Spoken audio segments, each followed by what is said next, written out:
क्या मेरी नियति में सिर्फ विषाद की, फ्रस्ट्रेशन की एक लंबी श्रृंखला लिखी? तुम्हारे हाथ में है, लिखते जाओगे तो लिखी रहेगी। विषाद कोई और तुम्हें नहीं दे रहा है, तुम्हारा चुनाव, तुमने चुना है। आनंद भी कोई और नहीं देगा, तुम चुनोगे तो मिलेगा। तुम जो खोज लेते हो वही तुम्हारा भाग्य। थोड़ा समझिए, भाग्य की पुरानी धारणा कहती है लिखा हुआ है, और किसी और ने लिखा है, तुमने नहीं। मैं तुमसे कहना चाहता हूं, भाग्य लिखा हुआ नहीं है, रोज रोज लिखना पड़ता है, और किसी और के द्वारा नहीं, तुम्हारे ही हाथों से लिखा जाता है।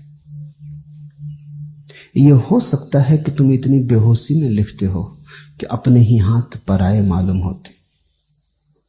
यह हो सकता है तुम इतनी अचेतन अवस्था में लिखते हो कि लिख जाते हो तभी पता चलता है कि कुछ लिख गया। तुम अपने को रंगे हाथ नहीं पकड़ पाते, तुम्हारे होश की कमी है।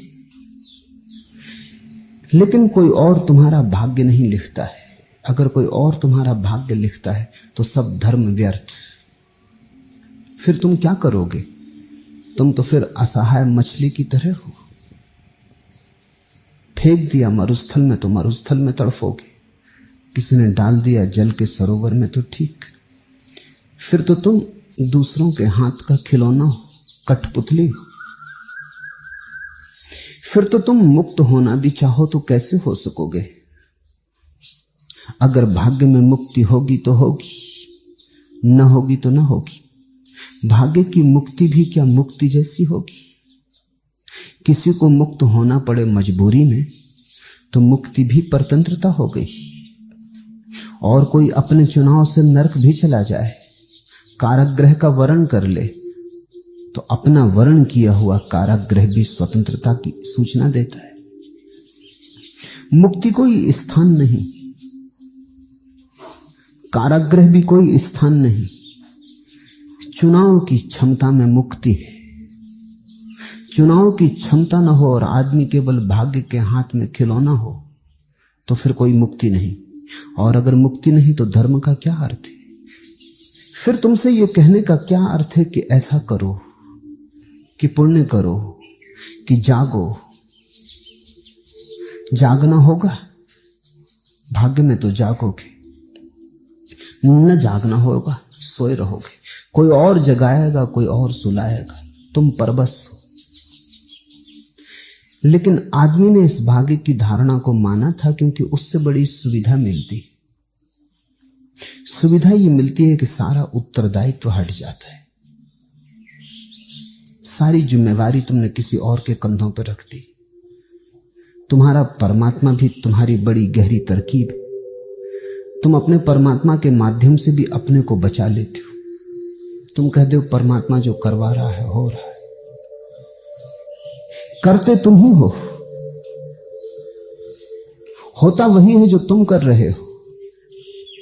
चुनते तुम ही हो, बीज तुम ही बोते हो, फसल भी तुम ही काटते हो। लेकिन बीच में परमात्मा को ले आते हो, हल्के हो जाते हो। अपने हाथ में कुछ न रहा, जिम्मेवारी न रही, अपराध न रहा, पाप न रहा, पुण्य न रहा।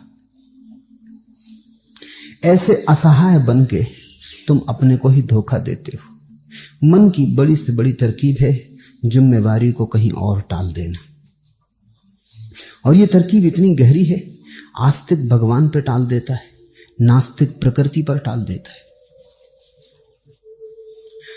कम्युनिस्ट इतिहास पे टाल देता है, फ्रायड अचेतन मन पे टाल देता है, कोई अर्थशास्त्र पे टाल देता है, कोई राजनीति पे टाल देता है। ये सब तुम्हारे एक ही तरकीब के जाल है। कोई कर्म के सिद्धांत पे टाल देता है, लेकिन टालने के संबंध में सभी राजी। जिम्मेवारी हमारी नहीं। लेकिन तुम थोड़ा सोचो, जैसे ही तुमने जिम्मेवारी छोड़ी तुमने आत्मा भी खो दी। तुम्हारे उत्तरदायित्व में ही तुम्हारी आत्मा की संभावना है। अगर तुम चुनाव कर सकते हो और मालिक हो तो ही तुम्हारे जीवन में कोई गरिमा का आविर्भाव होगा, कोई प्रकाश जलेगा, कोई दीप जगेगा। अन्यथा तुम अंधकार ही रहोगे। भाग्य से सावधान। भाग्य धार्मिक आदमी के मन की धारणा नहीं। तुम चौंकोगे क्योंकि तुम धार्मिक आदमी को भाग्यवादी पाते हो। मैं तुम्हें फिर याद दिलाऊं, धार्मिक अधार्मिक सभी भाग्यवादी हैं। भाग्य की उनकी व्याख्या अलग अलग होगी। मार्क्स कहता है कि समाज निर्धारक है, व्यक्ति नहीं। धन की व्यवस्था निर्धारक है, व्यक्ति नहीं। व्यक्ति की आत्मा खो गई। और मार्क्स नास्तिक है, आस्तिक नहीं, धार्मिक नहीं, अधार्मिक है।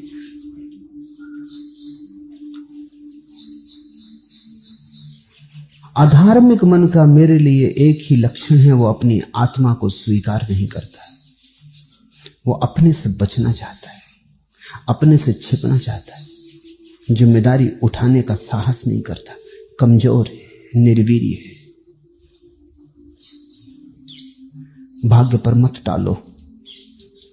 भाग्य तुम ही लिखते हो। भाग्य तुम्हारा ही हस्ताक्षर है। माना कि कल का लिखा तुम भूल गए, तुम्हारा होश कमजोर है, परसों का लिखा स्मरण में नहीं रहा, आज अपने ही अक्षर नहीं पहचान पाते हो। लेकिन मैं तुमसे कहता हूं, गौर से खोजो, तुम अपने हस्ताक्षर पहचान लोगे। थोड़ी बहुत बदल भी हो गई होगी तो भी बहुत बदल नहीं हुई। और जिस दिन तुम्हें यह समझ में आ जाएगा कि ये दुख भी मैं ही बना रहा हूं, उस दिन तुम मालिक हुए। उस दिन तुम्हारे जीवन का वास्तविक प्रारंभ हुआ। अब तुम्हारा चुनाव है। अगर दुखी होना चाहो तो तुम चुनो। फिर मैं तुमसे कहता हूं, ठीक से ही चुनो। क्या थोड़ा थोड़ा दुख, क्या बूंद बूंद दुख। फिर सागर चुनो दुख के, फिर हिमालय रखो छाती पर दुख के, फिर डूबो नरक में। लेकिन एक बार ये बात तय हो जाए कि तुम ही, तो फिर तुम दुख की ही फसल काटो। अगर वही तुमने निर्णय किया, अगर उसमें ही तुमने सुख पाया है तो सही। लेकिन एक बात समझ लेना, भूल के भी ये मत कहना कि किसी और ने नियति तय की है। लेकिन जान के तो कोई भी दुख चुनेगा नहीं। यही तो मजा है। जब तक तुम दूसरे पे टालते हो तभी तक दुख को चुनोगे। जिस दिन तुम सोचोगे मेरा ही चुनाव है, कौन दुख को चुनता है? दुख को जानकर कब किसने चुना है? अनजाने भला चुन लो। हीरे जवाहरात समझ के भला तुम सांप बिच्छू तिजोरी में इकट्ठा कर लो। लेकिन सांप बिच्छू समझ के कौन इकट्ठा करता है? एक बार तुम्हें समझ में आ गया कि मैं ही निर्णायक हूं, मैं ही हूं मेरा भाग्य, मेरी नियति, मेरा चुनाव है, उसी क्षण से दुख विदा होने लगेगा। उसी क्षण तो तुम्हारे जीवन में सुख का प्रभात होगा, सुख का सूरज निकलेगा। और जब अपने ही हाथ में है तो फिर थोड़ा थोड़ा सुख क्या चुनना। फिर बरसाओ सुख के मेघ। और मैं तुमसे कहता हूं, ये तुम्हारे निर्णय पर निर्भर है, और ये बहुत बुनियादी निर्णय है। पूछा है, क्या मेरी नियति में सिर्फ विषाद की एक लंबी श्रृंखला लिखी है? कौन लिखेगा विषाद की लंबी श्रृंखला तुम्हारे जीवन में? किसको पड़ी? कौन तुम्हें दुख देने को उत्सुक है?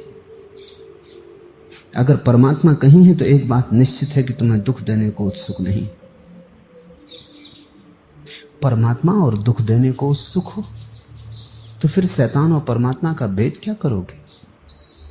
और ध्यान रखना, परमात्मा अगर तुम्हें दुख देने में उत्सुक हो तो खुद भी दुखवादी होगा और दुख ही पाएगा। जो दुख लिखेगा दूसरों के जीवन में, वो अपने जीवन में भी दुख लिख लेगा।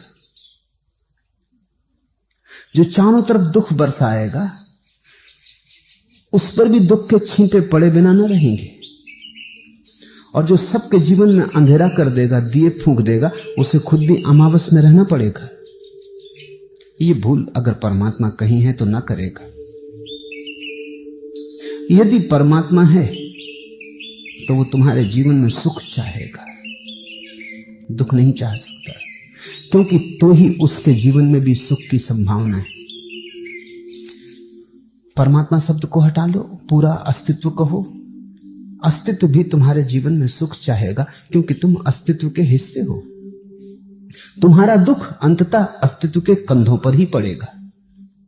अगर व्यक्ति दुखी है, अगर अंश दुखी है, खंड दुखी है, तो पूर्ण भी दुखी हो जाएगा।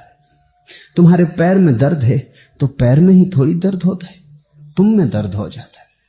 तुम्हारे सिर में दर्द है तो सिर में ही थोड़ी सीमित रहता है, तुम्हारे पूरे तन प्राण पर फैल जाता है।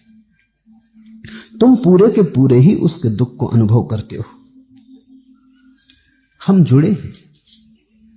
यहां कोई भी दुखी होगा तो सारा अस्तित्व दुख से भरता है, कपता है। अस्तित्व की कोई आकांक्षा तुम्हें दुखी करने की नहीं। अगर अस्तित्व की कोई आकांक्षा हो तो तुम्हें महासुखी करने की होगी, फिर भी तुम दुखी हो। इसका एक ही अर्थ हो सकता है, तुम अस्तित्व से लड़ रहे हो, तुम अस्तित्व के विपरीत जा रहे हो, तुम नदी की धार से संघर्ष कर रहे हो। दुख का मेरे लिए एक ही अर्थ है कि तुम समझ नहीं पाए, तुम जीवन के विपरीत चल रहे हो, तुम दीवार से सिर मार रहे हो, तुम्हें दरवाजा अभी भी सूझा नहीं, तुमने दीवार को दरवाजा समझा है, तुम कंकड़ पत्थरों को रोटी समझ रहे हो। नदी में या तो तुम तैर सकते हो नदी के विपरीत, तब तुम्हें नदी लड़ती हुई मालूम पड़ेगी कि तुमसे संघर्ष कर रही है, तब तुम्हें लगेगा कि नदी तुम्हारे विपरीत है, तुम्हारी शत्रु है, तुम नदी के साथ बह सकते हो। रामकृष्ण कहते थे, भक्त नदी में नाव छोड़ता है तो पतवार नहीं रखता अपने पास, पाल खोल देता है, हवाएं जहां ले जाती उन्हीं के साथ चल पड़ता है। भक्त पाल खोलता है, पतवार नहीं। तुमने पतवारें उठा रखी और तुम कुछ नदी से जद्दोजहद कर रहे हो। हारोगे, क्योंकि पूर्ण से कौन कब जीता है। हारोगे तो विषाद आएगा, फिर विषाद आएगा तो और भी जोर से लड़ोगे। जितने हारोगे उतने जीत की पागल आकांक्षा पैदा होगी, जितनी पागल आकांक्षा होगी उतने ज्यादा हारोगे। तुम एक दुष्ट चक्र में पड़ गए। फिर तुम्हें लगेगा कि विषाद ही विषाद मिल रहा है। और मजा यह है कि तुम्हारा अहंकार इसमें भी रस लेने लगेगा। तुम कहोगे, मैं कोई साधारण आदमी नहीं हूं, मेरे जीवन में तो विषाद ही विषाद लिखा है, एक विषाद की लंबी कथा हूं।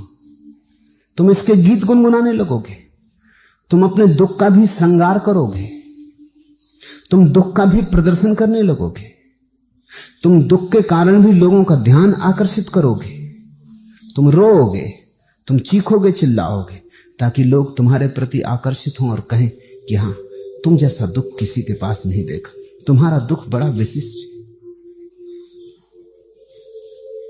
तुम संताप संतरास से भरे हुए रहोगे।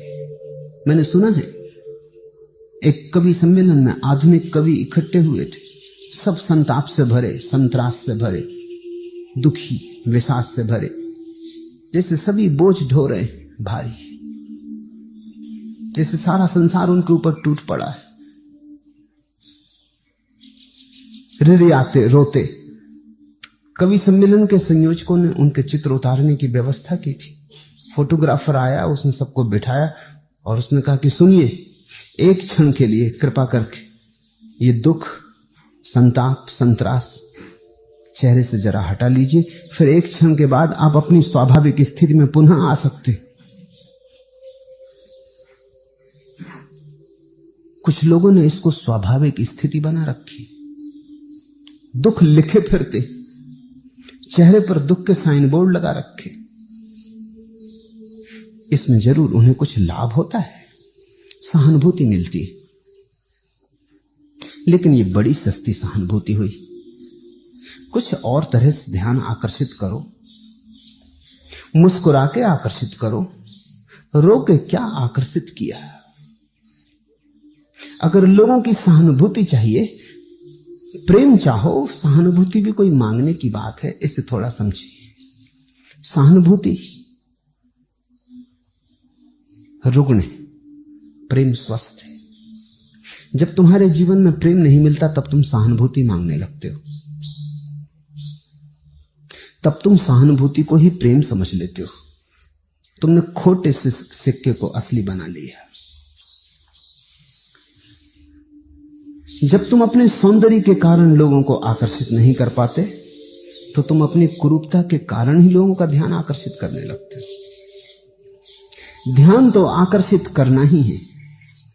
अगर तुम्हारे स्वास्थ्य में लोग सम्मिलित नहीं हो पाते तो तुम बीमार पड़ के बीच रास्ते पे गिर जाते हो कि भीड़ तो इकट्ठी हो जाए। भीड़ इकट्ठे करने का मजा ऐसा है, किसी कारण से हो जाए, लेकिन तुम चाहते हो लोगों की आंखें तुम्हें देखें, तुम्हें विशिष्ट माने। कुछ भी करने को आदमी तैयार हो जाता है। यहां मैं देखता हूं हजार तरह के लोग आते, उनमें मैंने देखा जो साधारणतः स्वस्थ है, सुंदर है, स्वाभाविक है, वो भी ध्यान को आकर्षित करते हैं, लेकिन उनकी व्यवस्था में रुग्णता नहीं होती। जो किसी तरह दुखी हो गए हैं, दुखी बना दिया है, कुरूप हो गए हैं, जिन्होंने प्रेम के सारे स्रोत खो दिए हैं, वो भी ध्यान आकर्षित करते हैं, लेकिन उनके ध्यान आकर्षित करने में बड़ा उपद्रव और कुरूपता होती है। हर उत्सव के दिन 2-4 ऐसी कुरूप स्त्रियां हैं जो शोरगुल मचा के गिर ही पड़ेंगी। एक भी सुंदर स्त्री वैसा नहीं करती। ये थोड़ा मैं सोच के हैरान हुआ कि कुरूप स्त्रियां ये क्यों करती हैं। उन्हें कहीं और किसी तरह का आकर्षण उपलब्ध नहीं रहा। न वो नाच सकती, न वो गा सकती, न उन्हें प्रेम के पुकारने की और कोई समझ रही, पर कहीं शोरगुल मचा के छाती पीट के रो तो सकती, हाथ पर फैला के गिर तो सकती। ऐसा भी नहीं कि वो जान के कर रही होंगी, लेकिन ये हो रहा है, जाने अनजाने कहीं इसमें भीतर रस है। इस भांति एक बेहुदे ढंग से लोगों का ध्यान आकर्षित करने की आकांक्षा है। जिनके जीवन में कुछ कला होगी वो कला से लोगों का ध्यान आकर्षित कर लेंगे। जिनके जीवन में कुछ भी ना होगा वो अपराध करके ध्यान आकर्षित करेंगे। मनुस्मृति कहते हैं कि बड़े कलाकार और अपराधियों में, सृजनात्मक पुरुषों में, राजनीतिज्ञों में बहुत फर्क नहीं होता है। फर्क यही होता है कि कोई बड़ा गीत लिखता है, उससे लोग आकर्षित हो जाते। जो गीत नहीं लिख पाता वो किसी की हत्या कर देता है, उससे भी अखबारों में नाम आता है, उससे भी प्रथम पृष्ठ पर नाम छपते हैं। अमेरिका के एक हत्यारे ने 7 लोगों की हत्याएं की एक दिन में, अकारण। ऐसे लोगों को मारा जिनसे कोई परिचय भी न था। ऐसे भी लोगों को मारा जिनको उसने देखा भी नहीं था। मारने के पहले न मारने के बाद पीठ के पीछे से आके गोली मार दी। अजनबी आदमी सागर के तट पर बैठा, सागर को देख रहा था, पीछे से आकर उसने गोली मार दी। अदालत में पूछा गया ये तूने क्यों किया? उसने कहा कि मैं अखबार में प्रथम पृष्ठ पर अपना नाम देखना चाहता था। इसकी आकांक्षा तो सोचो। राजनेता है, न गीत लिख सकता है, न मूर्ति बना सकता है, न गीत गा सकता है, न सितार बजा सकता है, न नाच सकता है, तो हड़ताल करवा देता है, जुलूस निकलवा देता है, अनशन करवा देता है। कुछ तो कर ही सकता है, उपद्रव तो कर ही सकता है। उपद्रव तो सुगम है।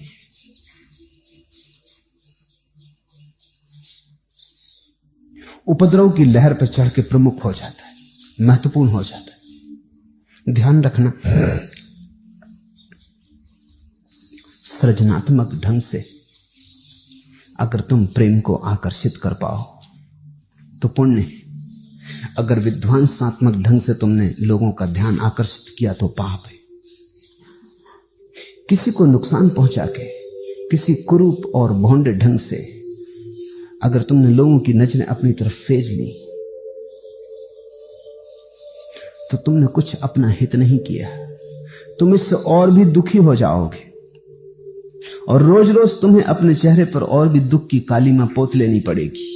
तुम्हारे दुख में तुम्हारा न्यस्त स्वार्थ हो जाएगा। धर्म की यात्रा पर निकले व्यक्ति को इसे एक बुनियादी सूत्र समझ लेना चाहिए, स्वस्थ को मांगना, अस्वस्थ को नहीं। क्योंकि अस्वस्थ को मांगोगे तो और अस्वस्थ हो जाओगे। सुंदर को चाहना, असुंदर को नहीं। असुंदर को एक बार मांगा तो लिप्त होने लगोगे, उसी में तुम्हारा धंधा जुड़ जाएगा।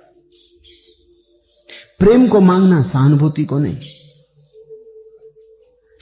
प्रेम को मांगना हो तो तुम्हें प्रेम के योग्य बनना पड़ता है। इस फर्क को समझ लो। प्रेम मुफ्त नहीं मिलता, प्रेम की योग्यता चाहिए। लेकिन सहानुभूति मुफ्त मिलती है, योग्यता की कोई जरूरत नहीं। तुम्हें अगर एक सुंदर पति चाहिए तो योग्य होना पड़ेगा, लेकिन विधवा हो जाने के लिए कोई योग्यता की जरूरत है। तलाक पाने के लिए कोई योग्यता की जरूरत है। लेकिन अगर पति तुम्हें तलाक दे दे तो सभी सहानुभूति देने आ जाएंगे। उनमें से कोई भी ये ना पूछेगा कि सहानुभूति देने की जरूरत है। तलाक की गई पत्नी को तो कोई भी सहानुभूति देता है। अगर तुम बीमार हो तो कोई भी सहानुभूति दिखा देगा। बीमारी को कोई थोड़ी पूछता है कि सहानुभूति दें या ना दें।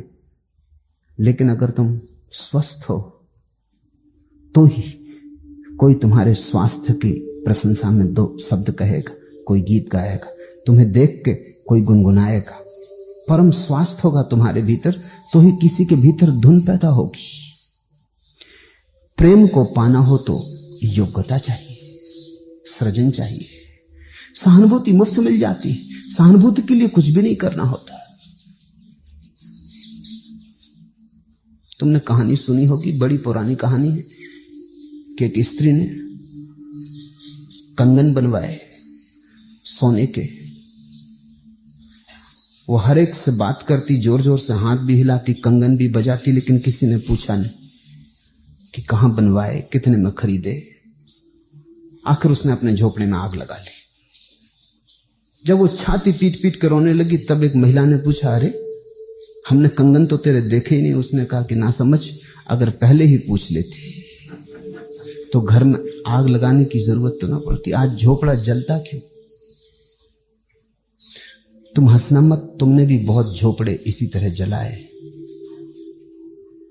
क्योंकि कंगन की कोई पूछ ही ना रहा था। तुमने न मालूम कितनी बार सिरदर्द पैदा किया है, बीमार हुए हो, रुग्ण हुए हो, उदास दुखी हुए हो, घर जलाए, क्योंकि तुम्हारे सौंदर्य की कोई चर्चा ही ना कर रहा था, तुम्हारी बुद्धिमानी की कोई बात ही ना कर रहा था, तुम्हारी योग्यता का कोई गीत ही ना गा रहा था, कोई प्रशंसा तुम्हारी तरफ आ ही ना रही थी, कोई ध्यान दे ही ना रहा था। ये कहानियां साधारण कहानियां नहीं, ये हजारों साल के मनुष्य के अनुभव का निचोड़ है। ये कहानी किसी ने गढ़ी नहीं, इसका कोई लेखक नहीं, ये निचुड़ी है। यह हजारों हजारों साल के मनुष्य के अनुभव का निचोड़ है। इसे ख्याल रखना। तुम पूछते हो क्या विषाद की लंबी श्रृंखला ही मेरे भाग्य में लिखी? ऐसा लगता है विषाद में भी थोड़ा मजा ले रहे हो। लंबी श्रृंखला, विषाद बड़े बहुमूल्य शब्द मालूम होते, जैसे तुम कोई विशेष काम कर रहे हो। इस गंदगी में रस मत लो, अन्यथा ये गंदगी तुमसे चिपट जाएगी। रस से चीजें जुड़ जाती, फिर तोड़ना मुश्किल हो जाता है। फिर अगर तुमने विषाद को ही अपना चेहरा बना लिया और इसी के आधार पर लोगों से सहानुभूति मांगी, लोगों का हृदय मांगा, प्रेम मांगा, तो फिर तुम इसे छोड़ कैसे पाओगे? क्योंकि तब डर लगेगा कि अगर विषाद छूटा तो ये सब प्रेम भी चला जाएगा, ये सब सहानुभूति, ये लोगों का ध्यान, ये सब खो जाएगा। फिर तो तुम इसे पकड़ोगे, फिर तो तुम इसकी अतिशयोक्ति करोगे, फिर तो तुम इसे बढ़ाओगे, फिर तो तुम इसे बढ़ा चढ़ा के दिखाओगे, फिर तो तुम इसे गुब्बारे की तरह फैलाओगे और तुम शोरगुल भी खूब मचाओगे कि मैं बड़ा दुखी हूं, मैं बड़ा दुखी हूं। लेकिन तुम कभी ख्याल करो, जब लोग दुख की चर्चा करते हैं तुम जरा उनका ख्याल करना, वो क्या कहते हैं उस पर उतना ध्यान मत देना, कैसे कहते हैं उस पर ध्यान देना। तुम पाओगे वो रस ले रहे हैं, उनकी आंखों में तुम चमक पाओगे, तुम पाओगे उन्हें भीतर एक गर्हित सुख मिल रहा है। जब लोग अपने दुखों का लोगों से वर्णन करने लगते हैं तब तुम देखो उनके जीवन में कैसी चमक आ जाती।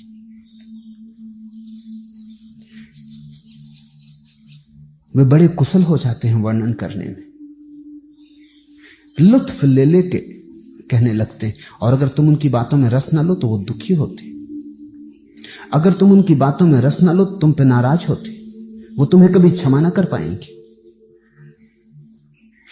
दूसरों की फिक्र छोड़ दो, अपने पर तो ख्याल रखना कि जब तुम अपने दुख की चर्चा करो तो भूल के भी किसी तरह का स्वाद मत लेना, अन्यथा तुम उसी दुख में बंधे रह जाओगे। फिर तुम चिल्लाओगे बहुत लेकिन छूटना ना चाहोगे, फिर तुम कारागृह में रहोगे, शोरगुल बहुत मचाओगे, लेकिन कारागृह के अगर दरवाजे भी खोल दिए जाएं तो तुम निकल के भागोगे नहीं। अगर तुम्हें बाहर भी निकाल दिया जाए तुम लौट के पीछे के दरवाजे से वापस आ जाओगे। तुम्हारा कारागृह बहुत बहुमूल्य हो गया, अब उसे छोड़ा नहीं जा सकता। दुख में किसी तरह की संपत्ति को नियोजित मत करना। और जीवन में दोनों है, यहां कांटे भी हैं, फूल भी हैं। अब तुम्हारे ऊपर है कि तुम क्या चुन लेते हो। देखूं हिम हीरक हंसते हिलते नीले कमलों पर, या मुरझाई पलकों से झरते आंसू कण देखूं। सौरभ पी पी कर बहता देखूं यह मंद समीरण, दुख की घूंटें पीती या ठंडी सांसों को देखूं। कल रात एक जर्मन कवि हेनरिक हेन के संबंध में मैं पढ़ रहा था। हेनरिक हेन थोड़े से उन अद्भुत सृजनात्मक कवियों में से एक हुआ जिन्होंने जीवन के सौंदर्य के बड़े अनूठे गीत गाए। वो जर्मनी के बहुत बड़े दार्शनिक, बड़े से बड़े दार्शनिक हीगल से मिलने गया था। अमावस की अंधेरी रात थी और आकाश में तारे सुंदर फूलों की तरह फैले थे। वे दोनों खिड़की पे खड़े थे और हेनरिक हेन ने तारों की प्रशंसा में एक गीत गाया। भाव विभोर होकर उसके स्वर गूंजने लगे उस सन्नाटे में, और उसने उन तारों की प्रशंसा में बहुत सी बातें कही। हीगल चुपचाप खड़ा सुनता रहा और जब गीत बंद हो गया तो उसने कहा, बंद करो ये बकवास। मुझे तो तारों को देखकर हमेशा श्वेत कोढ़ की याद आती, आकाश का सफेद कोढ़। तुमने कभी सोचा सफेद कोढ़? हेनरिक हेन ने लिखा है कि मैं तो एक सकते में आ गया। ये प्रतीक मेरे ख्याल में भी कभी ना आया था, लेकिन सफेद कोढ़ की तरह भी देखे जा सकते हैं तारे, देखने वाले पे निर्भर है। अगर तुम्हें यह समझ में आ जाए तो सफेद कोढ़ को भी कोई चांदनी के फूलों की तरह देख सकता है, वो भी देखने वाले पर निर्भर है। जगत में कोई व्याख्या नहीं, जगत निर्व्याख्या है, व्याख्या तुम डालते हो। आकाश में तारे फैले, कहो सफेद कोढ़, तो जगत इंकार ना करेगा। कोई परमात्मा का हाथ ना उठेगा कि गलती हुई तुमसे, कोई तुम्हें सुधारने ठीक करने ना आएगा। लेकिन ध्यान रखना, तारे उस तुम्हारे वक्तव्य के कारण कोढ़ ना हो जाएंगे, लेकिन तुम कोढ़ से घिर जाओगे। जिसको आकाश के तारों में कोढ़ दिखाई पड़ेगा वो चारों तरफ कोढ़ से घिर न जाएगा। उसके देखने का ढंग उसके जीवन को कुरूप न कर जाएगा। जिसको चांद तारों में भी कोढ़ दिखाई पड़ता हो फिर उसे सौंदर्य कहां दिखाई पड़ेगा? असंभव। उसके जीवन में कुरूपता ही कुरूपता होगी। और वो चिल्ला चिल्ला के कहेगा कि जैसे मेरे भाग्य में विषाद लिखा है। ये तुमने ही लिख लिया, ये व्याख्या तुम्हारी है। चांद तारों ने कहा ना था कि हमारी ऐसी व्याख्या करो। चांद तारों पर कोई भी व्याख्या नहीं लिखी, निर्व्याख्या, अनिर्वचनीय।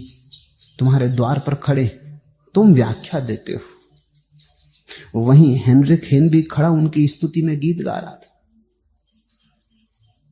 उसके गीत ऐसे सुंदर हैं जैसे वेद की ऋचाएं। उसके गीतों में ऐसी महिमा है जैसी कभी कभी थोड़े से ऋषियों के वक्तव्यों में होती। मगर उस हेनरिक हेन की मौजूदगी भी हीगेल को न टिका सकी। वो खड़ा सुनता रहा। बड़ी बेचैनी से सुना होगा उसने ये गीत, बड़ी नाखुशी से सुना होगा ये गीत, बड़े विरोध से सुना होगा, बर्दाश्त किया होगा, शिष्टाचार के कारण सुना होगा। क्योंकि जिसको कोढ़ दिखाई पड़ता हो उसको ये सब गीत झूठे मालूम पड़े होंगे।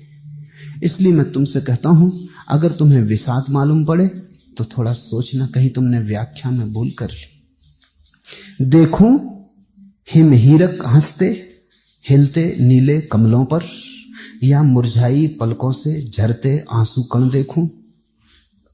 सौरभ पीपकर बहता देखूं यह मंद समीरण, दुख की घूंटें पीती या ठंडी सांसों को देखूं। और मजा यह है कि तुम जो देखोगे वो तुम्हें ही नहीं बदलता, वो तुम्हारे भविष्य को बदलता है, तुम्हारे अतीत को बदलता है। वो तुम्हें ही नहीं बदलता, तुम्हारे सारे अस्तित्व को, तुम्हारे जगत को बदलता है। और एक बार तुम्हें देखने की कला आ जाए तो तुम पाते हो जहां से तुम्हें दुख मिलता था वहीं से सुख के झरने बहने लगे।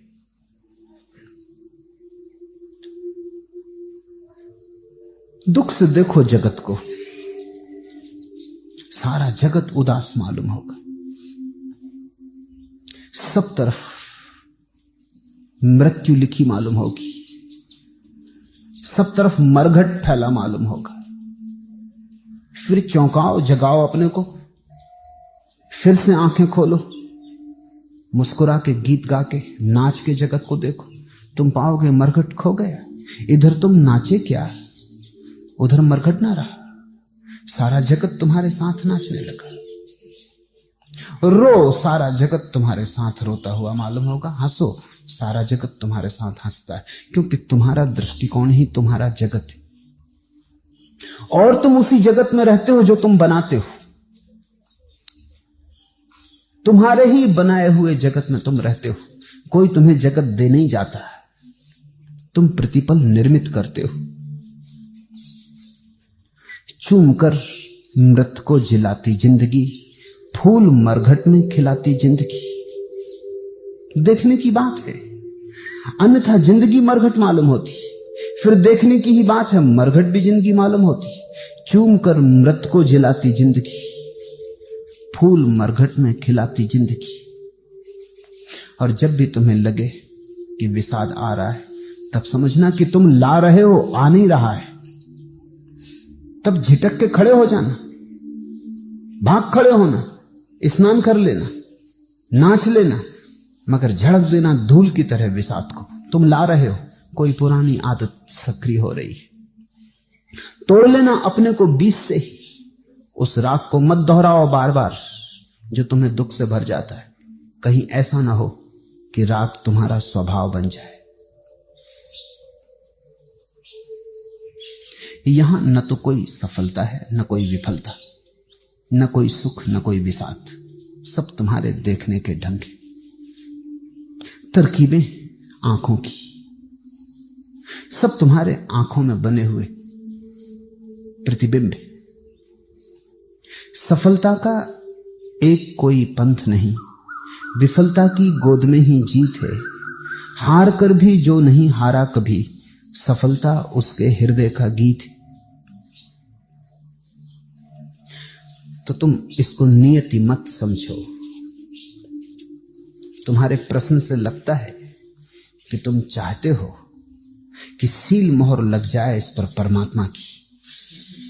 नियति है, भाग्य है। तुम अपने दुख की जिम्मेवारी परमात्मा पर मत छोड़ो। परमात्मा इंकार न करेगा, लेकिन तुम दुख में व्यर्थ दबे हुए सड़ोगे और उससे मुक्त भी ना हो सकोगे, क्योंकि तुम्हारी मान्यता यह है कि यह नियति है, भाग्य है।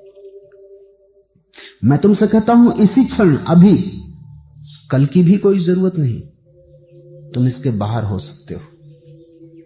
होना चाहते हो तो हो सकते हो, होना ही ना चाहो तो कोई उपाय नहीं। तुम्हारे विरोध में तुम्हारे जीवन में कुछ भी नहीं किया जा सकता। तुम्हारा सहयोग चाहिए। मेरे पास लोग आते, वे कहते हैं हम सुखी होना चाहते, आप हमें रास्ता बताएं। मैं उनसे कहता हूं रास्ता तो सुगम है, तुम होना चाहते हो ये पक्का कर लो। अगर तुमने होने का तय ही कर लिया है तो बिना रास्ते के भी हो जाओगे। कौन किसको रोक पाया सुखी होने से? रास्ता भी बाधा नहीं बनेगा, रास्ते की भी जरूरत ना रहेगी। लेकिन अगर तुम होना ही ना चाहो और ये रास्ते की पूछताछ सिर्फ अपने दुख का चर्चा करने का ही एक ढंग हो, ये रास्ते की पूछताछ अपने दुख का वर्णन करने का ही उपाय हो, ये रास्ते की पूछताछ मेरी सहानुभूति के लिए हो, तो फिर कोई उपाय नहीं। तो फिर व्यर्थ रास्ते की चर्चा ही मत करो। तुम्हें जो वर्णन करना है कर दो, मैं सुन लूं। तुम अपने दुख की कथा कह दो। अगर सहानुभूति चाहते हो तो दुख की कथा कहो, झंझट खत्म हो। लेकिन अगर दुख को बदलना है तो अड़चन नहीं।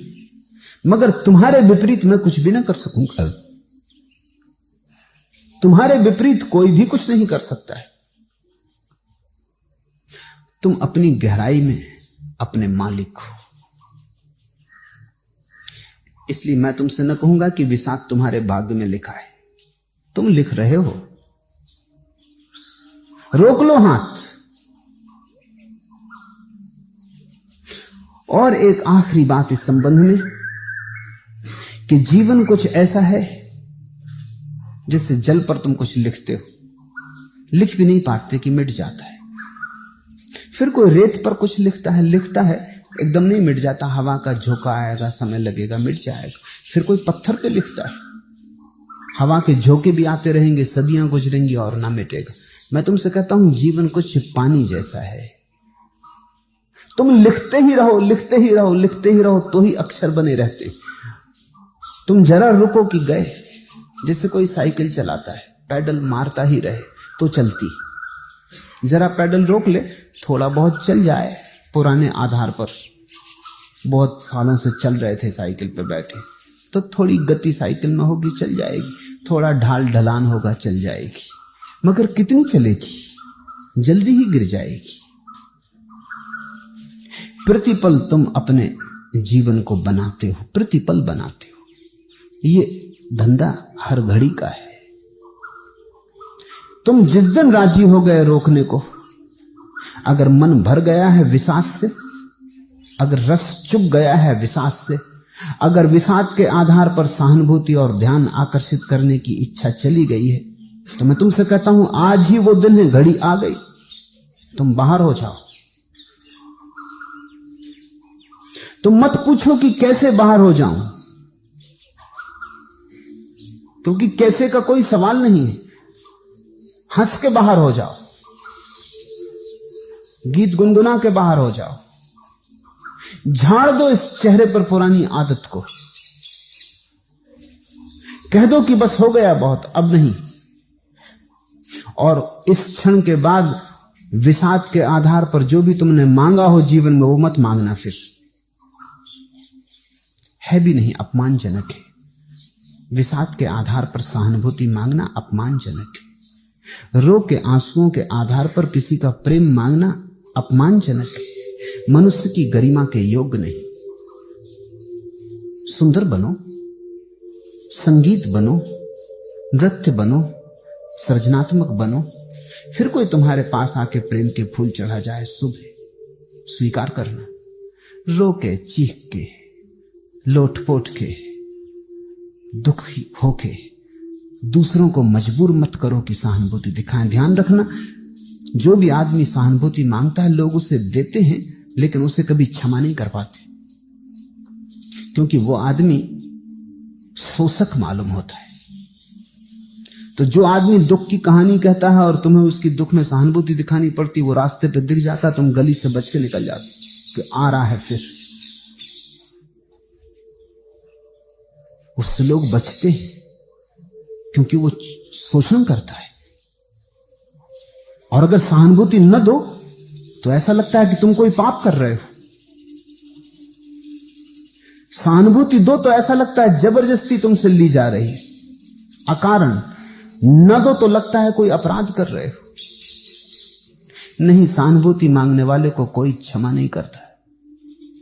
सहानुभूति मांगने वाले से लोग बचते, उबाता है सहानुभूति मांगने वाला।